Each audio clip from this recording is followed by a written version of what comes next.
Good morning, students. Ammeter is galvanometer is converted into ammeter and galvanometer is converted into voltmeter. दोनों topic आपसे पढ़ा दिए हैं. मैं एक दो न्यूमेरिकल करवा रहा हूँ, उन न्यूमेरिकल्स पर आप ध्यान देंगे. सबसे पहला एनसीईआरटी न्यूमेरिकल है. An ammeter of resistance 0.8 ohm can measure current up to 1 ampere. ये कहता है कि आपके पास एक एमीटर है जस्ट लाइक गैल्वेनोमीटर है जिसका रेजिस्टेंस 0.8 ओम है और 1 एम्पियर तक करंट मेजर करता है. आगे कहता है what must be the shunt resistance to enable the ammeter to measure current up to 5 ampere, कि उसके साथ कितना रेजिस्टेंस शंट जोड़ा जाए कि वो 5 एम्पियर करंट मेजर कर दे. तो सबसे पहले गिवन क्या है, करंट मेजर बाय गैल्वेनोमीटर कितना है भाई 1 एम्पियर, और क्या है रेजिस्टेंस ऑफ गैल्वेनोमीटर 0.8 ओम. ये सब गिवन है. What must be the resistance, मतलब आप resistance of shunt can be attach. समझ आ गया होगा. तो शंट को हम किससे लिखते हैं बेटा एस आपने फाइंड आउट करना है. To measure the range of current is 5 ampere, ये बता रखा है. अब भाई आपके पास फॉर्मूला है शंट रेजिस्टेंस के लिए. एस इज इक्वल टू क्या निकाला था भाई आपने, I G upon I minus I G into G. मेरे हिसाब से सारी वैल्यू है आपके पास 1 upon 5 minus 1 multiply by galvanometer का रेजिस्टेंस कितना है जी, आर जी लिख दिया. वैसे तो हम इसको जी लिखते 0.8, जो भी आंसर आया आप लिख दीजिए. 0.2 समथिंग आ रहा है ना, 0.2. वेरी वेरी लो रेजिस्टेंस आपने अटैच किया. अब उसके बाद कहता है कि what is the combined resistance of the ammeter and the shunt. तो जो एमीटर आपने जोड़ा था उसका और मतलब जो गैल्वेनोमीटर का और इसका, तो आपको पता है कि जब आप इसका कन्वर्जन करते हो तो यहाँ गैल्वेनोमीटर होता है और इसके पैरेलल में आप शंट रेजिस्टेंस जोड़ते हो, लो रेजिस्टेंस डिवाइस शंट. तो इन पैरेलल कॉम्बिनेशन या resistance of ammeter is equal to मैंने क्या बताया था G multiply by S upon G plus S. सीधा फॉर्मूला लगाइए. तो G multiply by S, G कितना दिया हुआ है 0.8 multiply by 0.2 upon G plus S कितना हो गया 1.0. तो 8 2 16 0.16 ओम. ये रेजिस्टेंस और भी डिक्रीज हो गया. आगे कहता है एक और एनसीईआरटी क्वेश्चन लिया हुआ है बेटा, देखिए इसको पढ़ते हैं. ये कहता है इन सर्किट, ये सर्किट दिया हुआ है. The current is to be measured, what is the value of the current if the galvanometer shows a galvanometer with a resistance of 60 ohm. अब बेटा अलग अलग दिए हुए हैं. ये कहता है कि जो ये गैल्वेनोमीटर है ना ये 60 ओम का है. अगर इसको कनेक्ट कर दिया तो आप इसका इसमें जो करंट पास हो रहा है उसकी वैल्यू बताइए. अगर ये 60 ओम है, ये 3 ओम है, तो बेटा टोटल रेजिस्टेंस ऑफ सर्किट क्या होगा, टोटल रेजिस्टेंस ऑफ सर्किट कितना हो जाएगा बेटा 3 प्लस 60 कितना हो गया 63 ओम हो गया. और बेटा कितने के साथ जुड़ा हुआ है 3 वोल्ट के साथ जुड़ा हुआ है. क्या पूछा हुआ है current. What is the value of current. Current क्या होता है बेटा V अपॉन रेजिस्टेंस. तो क्या लिख देंगे हम बेटा V कितना है 3 वोल्ट अपॉन 63 ओम, मतलब कितना आ गया आपके पास 1 अपॉन 21 एम्पियर. आ गया समझ में. अब आगे क्या कहता है दूसरे पॉइंट में क्या कहता है, is a galvanometer describe in but converted into an ammeter by shunt resistance of this. ये कहता है कि मान लीजिए इसी के अंदर जो ये एमीटर जोड़ा हुआ था इसके पैरेलल में आपने कोई शंट जोड़ दिया. ठीक है, ये कितना है 60 ओम है. शंट जोड़ा कितने ओम का बेटा 0.02 ओम. और यहाँ क्या जुड़ा हुआ है 3 ओम जुड़ा हुआ है और उसके साथ 3 वोल्ट की ये बैटरी जुड़ी हुई है. ये आपका सर्किट बना हुआ है. समझ आ गया. अब इसके अंदर करंट बताना है. तो सबसे पहले ये दोनों किस में हो गए पैरेलल में हो गए, क्योंकि अब तो हमारा क्या बन गया एमीटर बन गया ना. तो हम क्या कहेंगे रेजिस्टेंस ऑफ एमीटर RA क्या बताया था बेटा G multiply by S upon G plus S. इन दोनों की मल्टीप्लाई करेंगे तो 60 मल्टीप्लाई बाई 0.02 अपॉन 60 प्लस 0.02. ये कहता है कि ये वैल्यू अगर हम निकालेंगे तो बहुत छोटी है ना इसके रेस्पेक्ट में. 60 और 0.02 का कॉम्बिनेशन देखो बहुत छोटा है, तो इसके रेस्पेक्ट में ये वैल्यू बहुत छोटी है, तो हम नियरली इक्वल टू एस लिख देते हैं. अब हम नेट रेजिस्टेंस निकालेंगे, नेट रेजिस्टेंस ऑफ सर्किट। ये तो ए पार्ट था, ये क्या है, बी पार्ट है। नेट रेजिस्टेंस क्या होगा, 3 + 0.02 कितना हो जाएगा, 3.02। बोला हो गया कि नहीं, दैट होम। अब करंट की वैल्यू निकालेंगे तो बेटा 3 वोल्ट अपॉन में क्या हो गया, 3.02 ओम। अब क्या आएगा, 3/0.03 मतलब 0.99 समथिंग आना चाहिए ना, जस्ट लाइक। अब सी पार्ट में क्या कहता है, is an ideal ammeter with 0 resistance. अगर हमने इसको आइडियल मानना है तो मैंने क्या कहा था, if we take ideal ammeter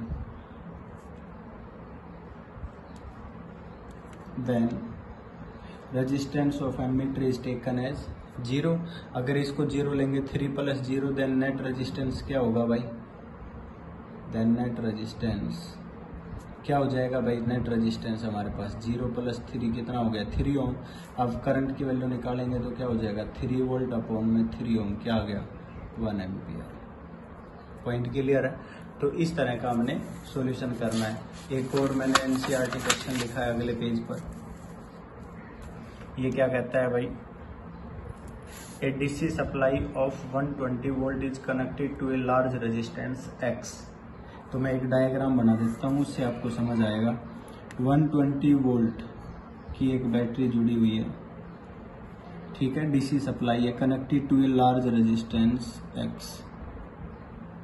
ये हमने एक रेजिस्टेंस जोड़ा X. A voltmeter of resistance 10 kilo ohm is placed in series the circuit. यहाँ पर एक वोल्टमीटर आपने जोड़ा जो सीरीज में है और इसका रेजिस्टेंस आपने बताया 10 kilo Om. Clear. And in the circuit reads 4 volt. और ये जो मेजरमेंट कर रहा है ना, इसके अंदर जो मेजरमेंट आ रही है वो 4 वोल्ट से हो रही है। एक की हेल्प से कनेक्ट कर दो इसको, ठीक है। आगे कहता है what is the value of the x. सबसे पहले तो आपने किसकी वैल्यू बतानी है, एक्स की वैल्यू बतानी है। अब एक्स की वैल्यू बताओगे, कैसे बताओगे भाई। और आगे कहता है what do you think is the purpose in using voltmeter instead of an ammeter. और एक व्हाट डू यू थिंक, आप क्या सोचते हैं, is the purpose is using voltmeter instead of an ammeter. क्या एमीटर की जगह, ये वोल्टमीटर की जगह एमीटर यूज किया जाए तो क्या ये पर्पज ठीक रहेगा, to determine the large resistance X. और एक्स की वैल्यू भी डिटरमाइन आपने करनी है। सबसे पहले तो हम क्या कहेंगे बेटा, ये दोनों को देखें तो सीरीज में है, सीरीज में है तो हम क्या बता देंगे भाई, हम ये कहेंगे कि भाई R S is equal to X plus V हो गया कि नहीं। मतलब आप क्या कह सकते हो, R S is equal to X plus 10 kilo ohm है ना, 10⁻³ ओम लिख दो। ये हो गया कि नहीं हो गया। अब हमने क्या कहा, करंट अगर हम इस सर्किट में निकालेंगे तो करंट तो सेम रहेगा हर एक के अंदर, बोलो रहेगा कि नहीं। हमने करंट निकाला तो करंट क्या हो गया भाई हमारे पास 120 वोल्ट। क्लियर है। Upon x plus 10 multiply by 10⁻³ यहाँ तक समझ आ गया। अब हम क्या कहेंगे बेटा, मैं यहाँ पर ये आपको ये बताता हूँ कि मान लीजिए a DC supply of this is connected which 10 kilo a voltmeter. अब देखिए मैंने क्या कहा, यहाँ पर बेटा इसका रेजिस्टेंस दिया हुआ है, हम क्या कहेंगे, we know resistance of voltmeter 10 kilo ohm, potential of voltmeter 4 volt. आप क्या निकाल सकते हो, करंट निकाल सकते हो। करंट क्या होता है बेटा, 4 वोल्ट अपॉन में क्या लिख देंगे, 10⁻⁴ ओम हो गया। हम क्या कर देंगे भाई, 4 × 10⁻⁻⁴ एम्पियर आ गया। हमने क्या कहा भाई, इसके अंदर सॉरी इसके अंदर करंट कितना है, 4 × 10⁻⁻⁴ ampere. In series current is same, in series current is same in x and V, X और वी दोनों में करंट क्या है, सेम है। वी के अंदर करंट हमने कितना निकाला, 4 × 10⁻⁻⁴, क्योंकि इसका रेजिस्टेंस भी मालूम था, इसके अंदर पोटेंशियल भी मालूम थी। यहाँ से हमने क्या निकाला, करंट की वैल्यू को यहाँ पुट कर दिया, 4 × 10⁻⁻⁴ is equal to 120 upon x plus 10⁻⁴। इसको राइट साइड ले जाकर मल्टीप्लाई कर देते हैं। मल्टीप्लाई करेंगे तो क्या आ जाएगा, 4 × 10⁻⁻⁴ multiply by x plus 4 is equal to 120, sorry 4 उधर जाकर मल्टीप्लाई हो गया, माइनस हो गया तो 116 अपॉन 4 मल्टीप्लाई बाई 10⁻⁴ माइनस 4। अब इससे डिवाइड कर लेते हैं तो कितना आ जाना चाहिए भाई, 29 × 10⁻⁴ मीन्स आप 290 किलो ओम भी कह सकते हो एक्स की वैल्यू। और दूसरा सिंपल मेथड ये था भाई, ये 4 वोल्ट शो कर रहा है तो इसमें कितना हो गया, 116 वोल्ट। तो सीधा ही निकाल देते, करंट हमें मालूम है तो x इज इक्वल टू, अब सीधा निकाल देते हैं यहाँ से, x is equal to 116 volt upon current क्या था दोनों में सेम, 4 × 10⁻⁻⁴। सीधा आ जाता, वैसे तो आप इसी से निकाल लेते हैं तो ज़्यादा अच्छा रहता है। समझ आ गया होगा। तो आगे ये कहता है कि अगर हम इस वोल्ट मीटर की जगह पर एमीटर जोड़ें, समझ आ गया। हम क्या देख रहे हैं, करंट इस सर्किट में बहुत कम है, तो जो एमीटर है ना वो बहुत छोटी वैल्यू शो करेगा। हम क्या देख रहे हैं, here we see current is very very small. आपको पता है करंट की वैल्यू कितनी आ रही है, 4 × 10⁻⁻⁴। बोलो आ रही है कि नहीं, ठीक है, very very small. Then ammeter reading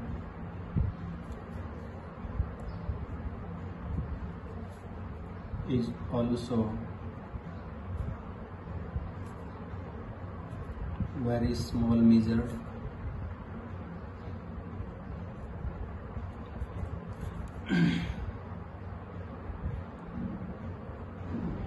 This is unusual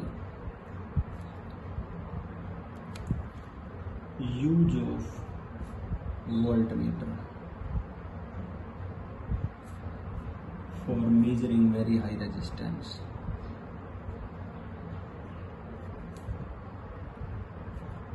समझ आ गया होगा।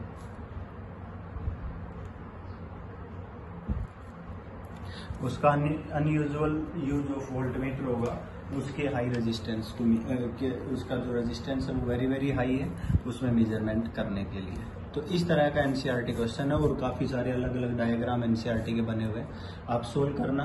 अब हम अगला जो टॉपिक है, या तो आप अपने प्रॉब्लम्स भेजिए जो आपने नहीं पढ़ी है या जो आप सॉल्यूशन कर रहे हो और आपसे सॉल्यूशन नहीं हुआ है, वो प्रॉब्लम्स भेजिए। अगले लेक्चर में हम मैग्नेटिज्म शुरू करेंगे। Thank you.